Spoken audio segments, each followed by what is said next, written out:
Welcome to Sacred Magic. Violet is on a quest to bring sacredness back into our everyday experiences. Anyone can have an extraordinary life when they are able to tap into their sacred magic within.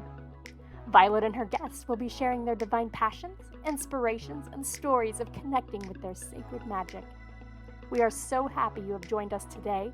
Let's get started with your host, the magical creator of Discover Your Spiritual Gifts, Vialet Rayne.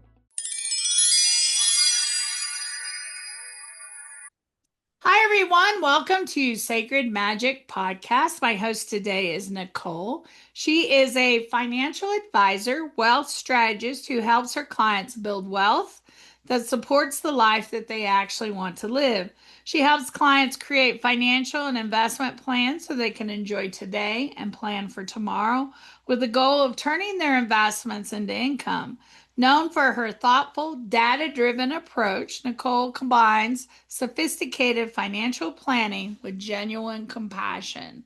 I'm going to read her disclosure statement. Nicole is an investment professional registered with IHT Wealth, LLC, a registered investment advisor with the SEC. The opinions expressed are solely those of the author and do not represent those of IHT Wealth LLC or any of its affiliates and is for informational purposes only. I'm excited because we have never had a financial investor on our podcast, but I believe money is energy, and how we deal with that energy has a lot of spiritual underlying energies with it. So welcome, Nicole, to the show. Thank you for having me, and I'm honored to be your first financial advisor on the show.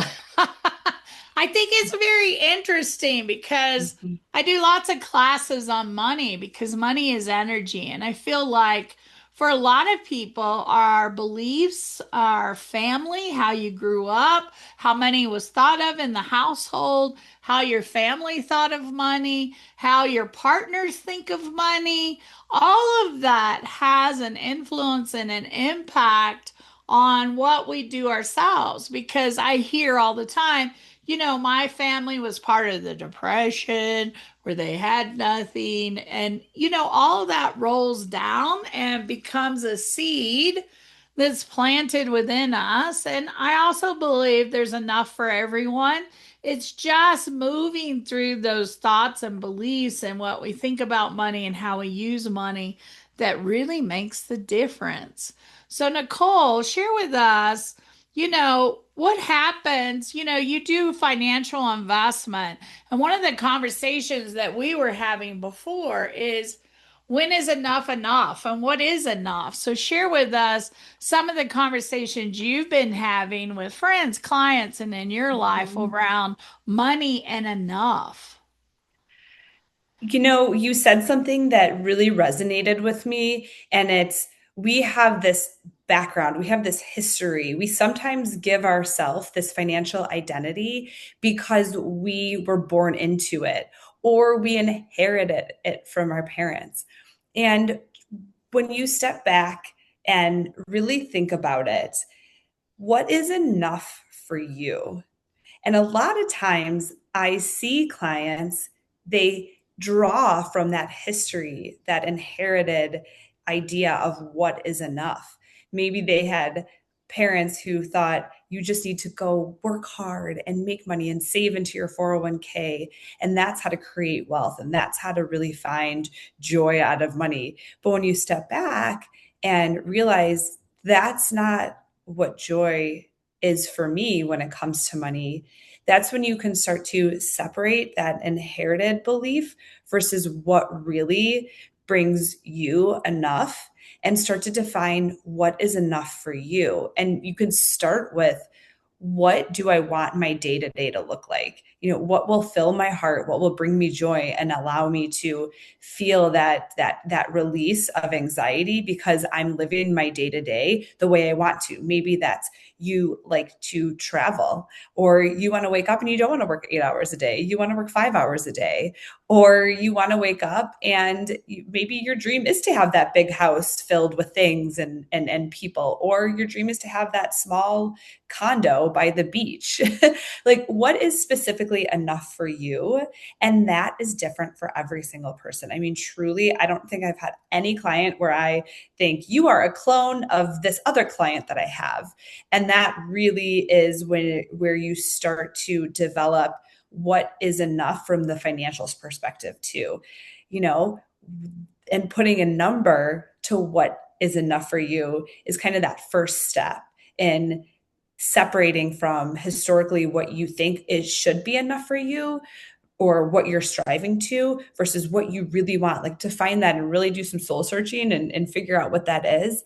And then work backwards into the number. Like, what is that number you need to provide yourself with from an income perspective on a monthly basis to like live the life that you want to live? I love that conversation. You know, generationally, we're very different as well. I'm part of the baby boomer, and we were taught work really hard, put your head down, do what it takes, make money, right? That's what we were taught to do. And my grandchildren today look at me and my daughter and say, I don't want to work like you guys work. I don't want that life, right? A lot of the younger generation don't want to work a 70-hour a week job. They don't want to be on call 24/7. That's not what they're looking for. I think they're great teachers for us that have worked and worked and worked for so long that we don't know how to do anything else. I mean, it's kind of ingrained in us, right? And there's a lot of beliefs out there. Money doesn't grow on trees. Money's not going to make you happy. Money is evil. And all those things, you have to think about what has been said to you. What belief do you have buried within you that you hold on as your truth? What are you worthy to make? I mean, that's the big question. What do you feel like you're worthy to have?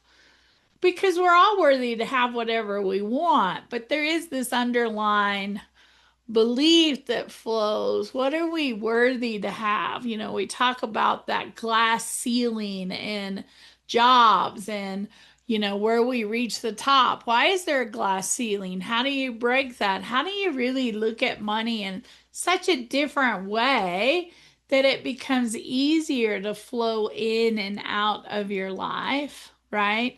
I love how you talk about what do you want that brings you joy. I'm sure there's a lot of people listening that I have enough to pay my bills, I have enough to live, but wouldn't it be nice to have a housekeeper or to go on vacation twice a year or whatever that is? What does that look like, and how can you expand that beyond just having enough, right?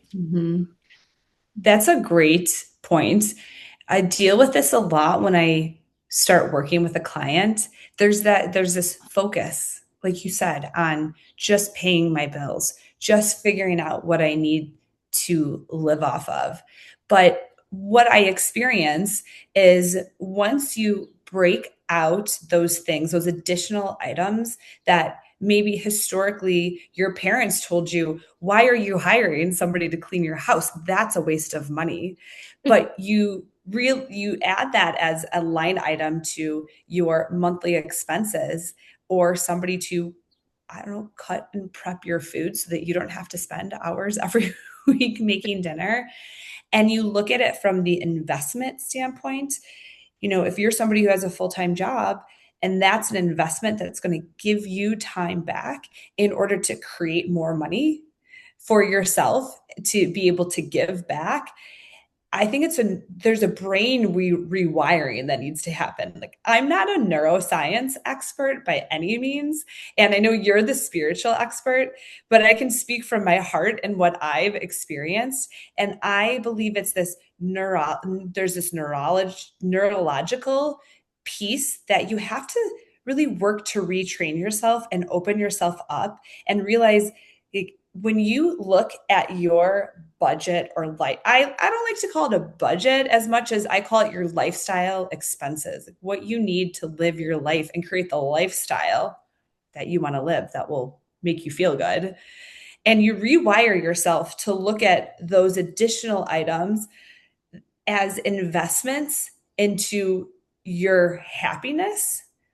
I believe that rewiring starts to happen. And over time, you look at that as not an expense, but as an investment that's going to pay you back in more space and time. And, that's where the rewiring starts to change that relationship you have with money away from, this is stressful, I have to focus on what I'm spending on and look at my expenses from this nitty gritty, judgmental place. From, okay, this is no longer about what I'm spending my money on. We have to, I have experienced clients going from, we're so worried about all the little details, to, okay, I know that I have created a system and a flow for myself that allows me to live more free on a daily basis. Okay, lift that off your heart a bit. And then you can more intentionally go into that next level, which is, now, how do I create more abundance through vehicles like my investments or my business? I love that. I love that. What we don't realize, or at least most people don't realize, when you worry and you sit in fear, you really block that flow of growth and the flow to come in. If you read a lot, I love picking up books from people that talk about money and how we connect to it. Ken Honda talks about, when was the last time that you loved your money? Oh, money, I love you. I love you so much. When was the last time that you wrote that check for whatever bill you have?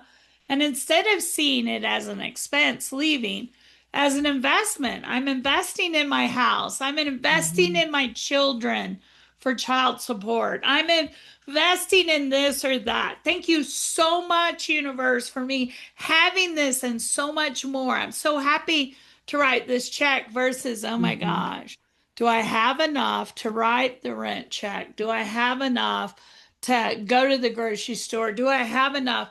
Because when we constantly say, I can't afford that, I can't do that, I can't get that, versus today I may not have it, but how do I create it where I can have it tomorrow? And change your perspective of money, it really does make a difference in your lifestyle and your flow.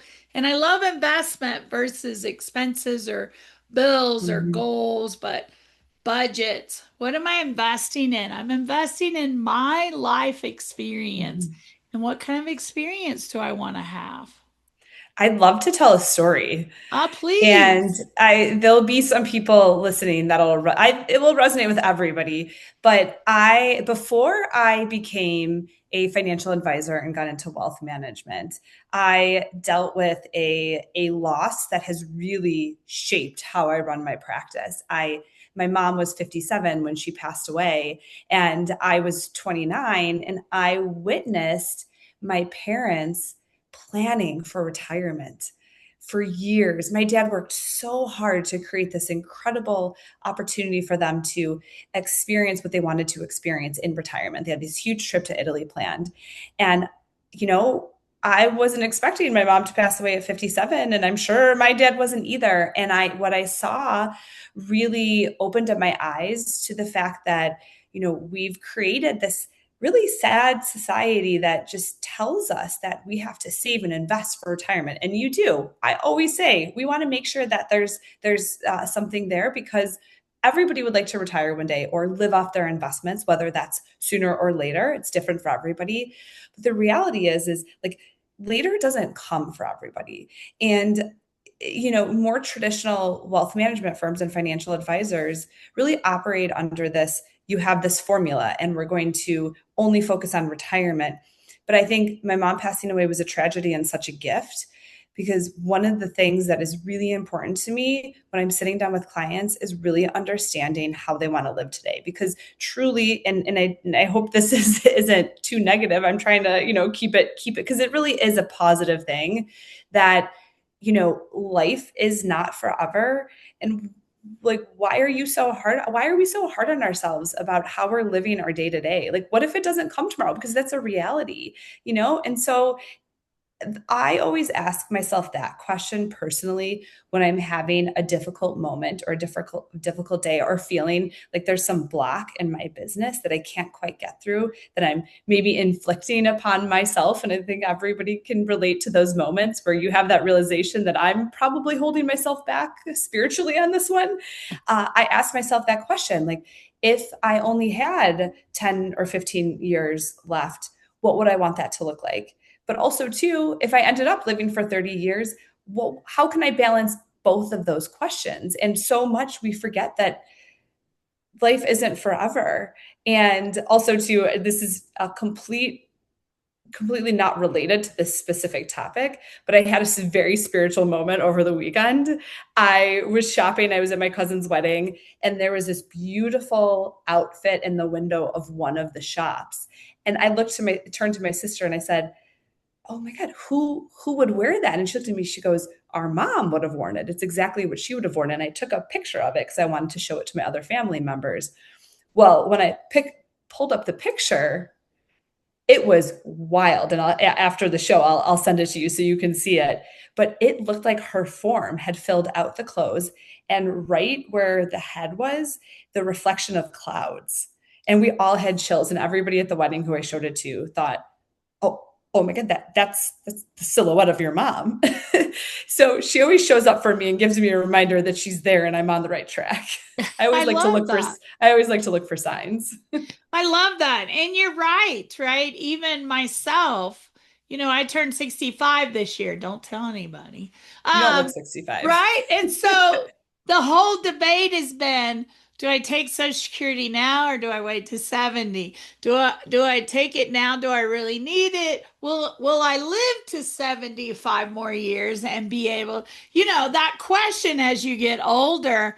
I'm sure everybody fights with that question. I have friends that say, no, I'm taking it now because I may not live long enough to get it and I want it now. And I have other people going, no, I'm going to wait till 70 so it'll grow a little bit more. So it makes sense to take it. All of that's money and investment. And having somebody that you can talk to and strategize with on what's the best option sometimes can be so helpful, because if that's not your area of expertise, there's definitely people out there that can help. And those are big questions. Like, we may not live to be 70. I plan to live to 90. I think 90 is a good age. But, we don't know. Life is uncertain in a lot of ways. And how do we do the things that we can? Because as I get older, the one thing I'm coming to understand is I may not physically be able to do those trips after a certain point. I might not be physically able to see those places that I wanted to see. I might not be physically able. And so how do we make that happen in our lives without worry, without stress, without fear? How do we create that life we want? And I think our financial advisors and wealth strategists can definitely help us figure that out.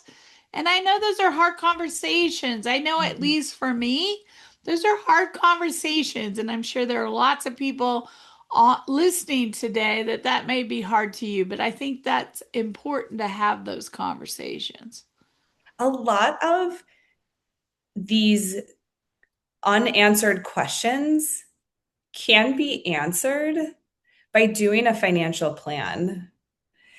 And when you go to approach a financial plan, if you're doing it with somebody who is really going to do a comprehensive financial plan for you and look at everything, it starts with what the conversation we've been having so far. What do you want your life to look at? Like, let's get into the spiritual. What will make you fulfilled on a daily basis? And then break that down into individual goals. I would like to travel 3 times a year. And I also would love to, wake up every morning and have a delicious cappuccino. Or I want to go out to eat with my friends 3 times a week. It sounds so silly, but it's those things that are so small that sometimes bring us the most joy.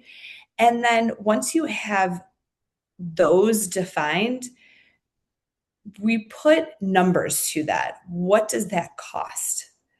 I want to retire at 65 and take Social Security. I don't want to wait. Or maybe we need to help answer that question. Once you have that data and you put numbers to your goals, and in the financial plan, we get a picture of what you need to provide for yourself on a monthly basis, on a yearly basis, whether that's from your business income, your W-2 income from an employer, or your income from your business. From there, then it becomes, okay, so what additional do we need to save and invest in order to be able to continue to provide that lifestyle for ourselves when we're done working, when we want to retire or semi-retire? And that financial plan at this point is when the technical comes in. You don't have to guess anymore. I think we put too much pressure on ourselves to try to figure it all out ourselves. Well, whether you like it or not, we live in a world that has such incredible technological advancements that there is financial planning software that myself as an advisor, I can translate how you feel and what you want into dollars, which then I utilize and leverage financial planning software to help tell you what that means financially. And then you have something that answers your questions. When do I start taking Social Security? When does that day need to happen? What do I need to be saving and investing today in order to be able to live off of it in the future? Or what income do I need to provide for myself from my business in order to support that life that I so badly want to start enjoying more? I love that. I love that answer. And I love the conversations that we're having today. Nicole, share with us a little bit. I'll put your information and all the descriptions everywhere you're listening. Mm-hmm. But how can people connect with you to find out more about some of the things that you offer? Yeah, if they go to Pearlvest, PEARLVEST.com, you can learn more about me there. And I suggest subscribing to my monthly newsletter where I keep everybody up to date on current financial topics, but in a fun, entertaining way. I talk a lot about pop culture and history as well. Or send me a note if you'd like to talk more about what it means to do a financial plan or start your investment journey. I love that. I love that. Thanks for taking the time today to chat with me, to meet with me. It's been very exciting having these conversations, and I think they're really valuable for anyone listening. So thank you so much for being here. Yeah, thank you for the opportunity. I love your energy. Wow, thank you for sharing your sacred magic and how you help people find the magic in life. And those listening, please like, comment, and follow us on your favorite channels. And I hope that you have a sacred and magical week and that we'll see you really soon. Thank you for joining us. To find out more about Vialet, head over to discoveryourspiritualgifts.com. You can also send a personal message to Vialet through email. Vialet@discoveryourspiritualgifts.com. If you love the show, subscribe to our podcast on Apple Podcasts, Google Podcasts, or Spotify. Until next time, remember, we are meant to have abundant and joyful lives. We hope to see you soon at Discover Your Spiritual Gifts.